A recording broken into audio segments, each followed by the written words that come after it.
the recent years, nakikilala na ang kakao industry natin dito at sa labas ng bansa. Yes! Ayon sa datos po ng Philippine Statistics Authority, nasa mahigit 9,000 metriko tonelada ng cacao beans ang na-produce noong 2020. Taray! At ang top producer natin ay ang Davao Region. Look at that! Saludo! Speaking of cacao, sa mga may sweet tooth po riyan, siguradong matutuwa kayo sa tsikahan natin today dahil pag-uusapan natin ang mga local cacao products na hindi lang patok dito sa Pilipinas, kundi pati na rin po sa ibang bansa. Kasama po natin today ang chocolatier. Sana tama sinasabi ko. Si Angelea, ganda rin ang pangalan niya, Montilde! Hi! Pati yung pati yung outfit mo, ha? Thank you po. Kakao, good morning! Good morning po. Galing ka pa ng norte dyan ngayon? Yes, Baguio po. Wow, mabuha rito! Ang aga pa siguro gumising! Okay lang Nako, po. batiin mo muna yung ating nanonood sa Net25 at nakikinig sa Radyo Agila. Ayan! Hello po mga magandang umaga po sa inyong lahat. Mga ka-network po. Yes! Sa mga Net25 natin, Angelea, ang kitang pangalan Yes mo. po, Ano yung Angelea. nickname mo? Bale, Angel po or Lea. Angel. Ayan, Orlea. Okay. Siyempre, ang unang tanong, dahil batang-bata po siya, di ba? Bakit kakao ang napili mong gawing business agad-agad? Bakit po cacao is actually, it was an inheritance. Oh, yun! Pamana ng aking lolo. So, bale, yung papa ko is actually tubong taga Davao. Okay. And yung mom ko is from Pangasinan. Okay. So, yung lolo ko yung actually nagturo sa akin paano gumawa ng traditional natin na hot chocolate na Oh, yung tinatawag sekwate. or sekwate sa Bisaya. So, baterol. So, from yung grandfather ko po, like, nung maliit pa lang kami, nag-harvest yan sa likod ng backyard house po namin. And then, So may mga tanim kayo sa Yes likurang po. ng bahay niyo? yes po, Okay. backyard. And yung mga relative ko rin naman po is mga cacao planters sa Davao. Wow. So, hindi siya bago sa akin. Correct! So, yun ang kinalakahan mo. Yun ang kinalakihan ko and assistant ng aking pinakamamahal na lolo. Na So, lolo.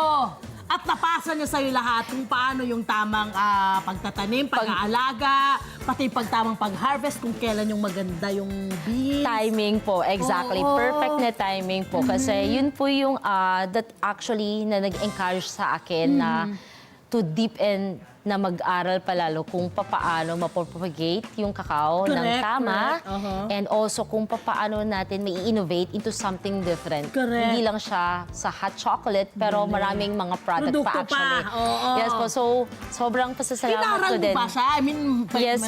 nagpunta ka ba ng abroad para aralin tong mga ito? Yes po. So, bale, nung pandemic time, actually, itong Kokomo, meaning is Kokomo. actually a word na nanggaling sa cocoa, which is a derived word ng cacao.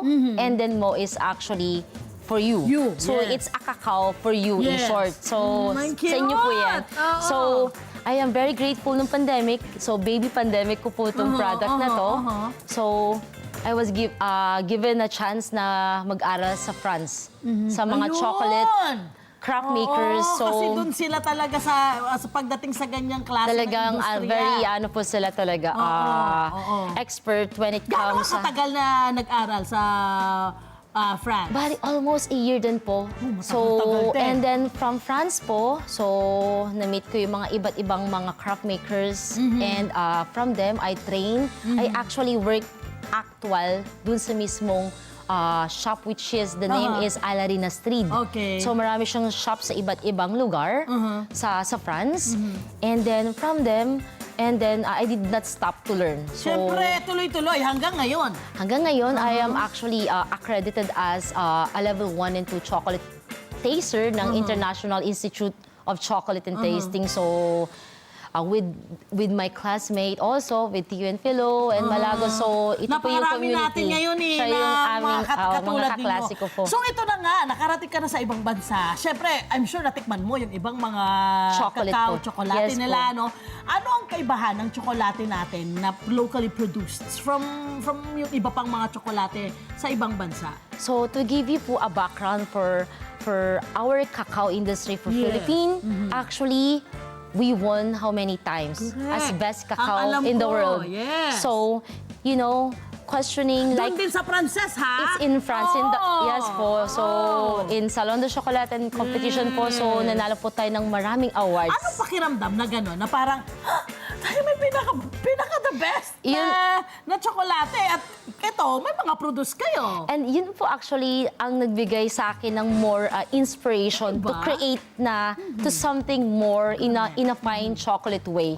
So, I'm very grateful also na I am very hands-on and Dapat, ano? I am actually working especially with the DOST to help Yun. the farmers. So, bumibili lang po ako ng kakao direct sa farmer. And since nakuha ko rin po yung accreditation on how to proper maintain yung mga farm, yung paano po tayo gumawa ng tamang pag-ferment, pag-proseso, kasi napaka-importante po yun. Kasi kahit marami po tayong kakao, kung mali po yung pag-ferment, Wala rin. hindi po siya Yung quality. masarap. Yung Yes, quality. yung quality yung masisira. Yun yung problema dito sa Pilipinas, like yung nangyari sa Palawan na tinulungan ko since July. So mga cacao growers sila sa Puerto Princesa na nagtanim.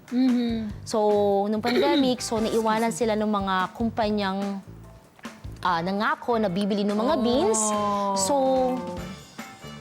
Kayo yung sumalo? Yes po, si DOST ng Palawan po is actually kinontak ako to be the consultant and we actually hands-on helping kung paano to encourage them ulit na bumalik. magtuloy-tuloy. Kasi yung 4 I'm sure years na ano sila na depressed din, discouraged na doon sa nangyari discouraged. at na heartbroken na, ay, ba't ganun? Bigla na lang kami naiwan sa ere. Nag-ghosting. Parang ganun ang Exactly effect. po. Kawawa So, naman. Okay, so ito na.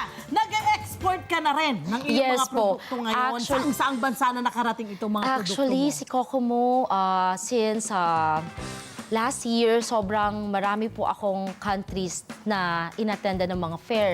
Like yung recently sa Northwest Festival. O, pakita lang natin itong mga produkto mo. Ito na ito. Sige. Ano itong mga ito? Ang So, galing. 100% dark. 100%. May 75, may nakita ko 80, may 70. So itong mga ito ay locally made lahat ng mga ito. At gusto kong sabihin, ang ganda ng packaging mo. Opo. Napakaganda. Pati yan, inaral mo rin yung packaging. Opo, actually, hands-on ko po to na dinesign. And ito pong edition na to is actually a limited release na bali, in-introduce po namin ito nung launching ng Ibag-Iw Festival ng Baguio noong November. So, it's actually a collaboration with a world famous woodcutter, Cordilleran, Leo yung mga Aguinaldo. artists natin arts doon. po to ni Mr. Leo Aguinaldo po.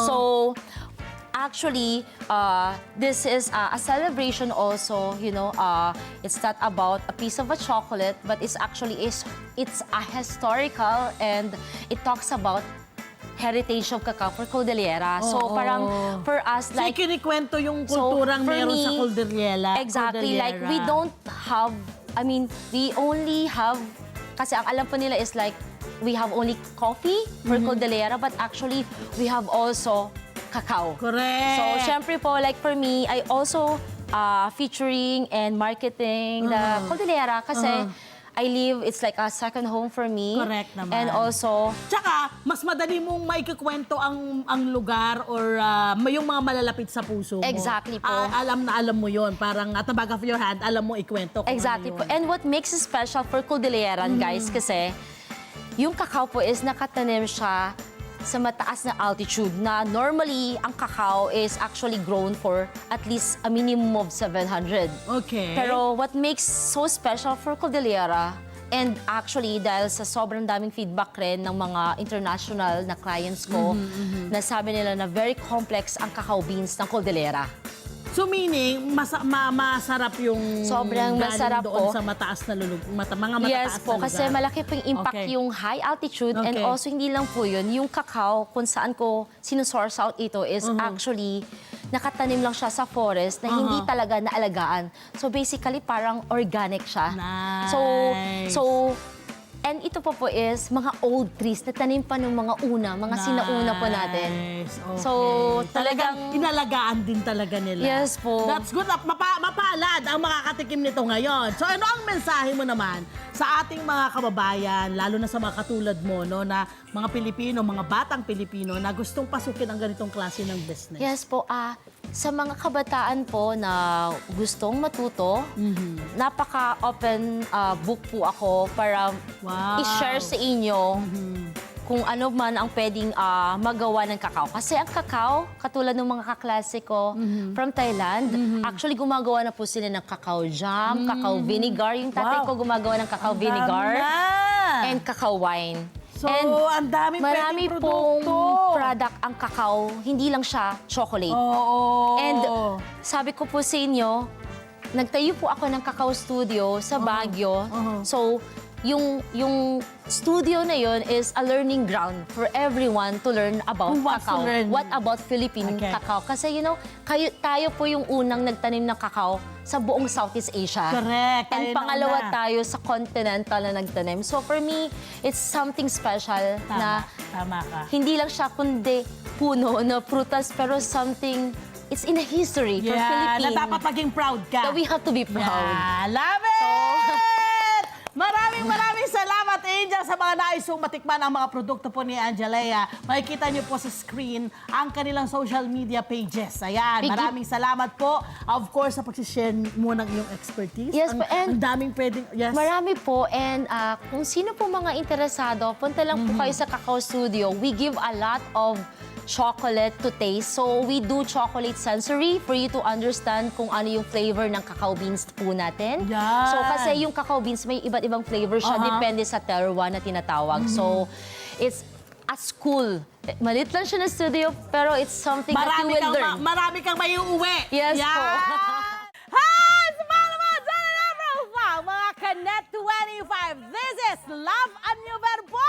For more love, Tunipet, and Everything updates, just click the subscribe button and follow us on our Net25 social media pages at Net25 TV and Net25 Entertainment Facebook. See ya. I love ya.